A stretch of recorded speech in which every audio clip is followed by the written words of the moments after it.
Masuknya nama Grace Natali sebagai komisaris Mind ID dan Fuad Bawazir sebagai komisaris utama Mind ID menambah daftar nama mereka yang pernah duduk dalam TKN Prabowo Gibran yang mendapat jatah kursi komisaris di perusahaan Badan Usaha Milik Negara BUMN.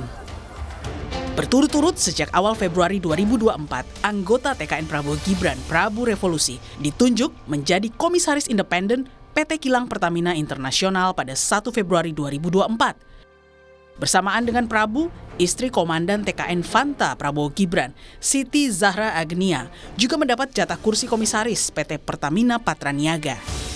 4 bulan kemudian, atau tepatnya pada Senin 10 Juni lalu, berturut-turut 3 nama petinggi di TKN Prabowo Gibran kembali mendapat jatah kursi komisaris BUMN.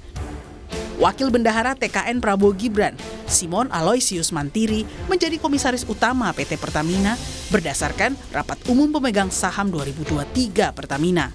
Simon, yang juga anggota DPP Partai Gerindra ini, menggantikan posisi Basuki Cahayapurnama atau Ahok yang mundur sebelum Pilpres 2024.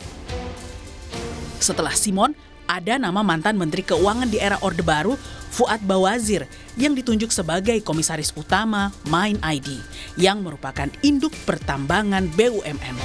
Fuad merupakan anggota Dewan Pakar TKN Prabowo Gibran. Dan tak ketinggalan ada nama Grace Natali yang turut mendapat jatah kursi komisaris di Mind ID. Grace yang belum lama ditunjuk Jokowi sebagai staf sus presiden sebelumnya mengaku sudah tidak aktif lagi di PSI karena mengikuti aturan soal komisaris BUMN yang tidak boleh dijabat pengurus parpol sesuai pasal 55 PP nomor 23 tahun 2022. Namun, tudingan bagi-bagi jatah kursi komisaris sebagai balas budi kemenangan Pilpres kemarin dibantah Ketua Harian Partai Gerindra, Sufmi Dasko Ahmad.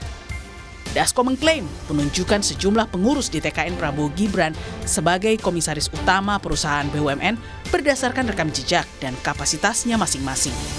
Bahwa komisaris di satu BUMN itu kan tidak cuma satu. Komisaris di BUMN itu ada beberapa, direksinya juga ada beberapa. Jadi kalau dibilang bagi-bagi jabatan, ya tentunya itu kan yang ada kan dibagi-bagi kan gitu. Nah ini kan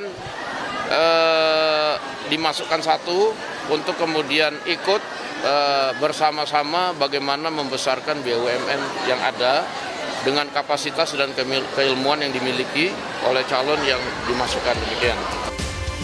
Sejatinya, jabatan komisaris terbilang penting dalam sebuah perusahaan karena memberi arah bagi para petinggi korporasi untuk menjalankan perusahaan dengan baik dan benar.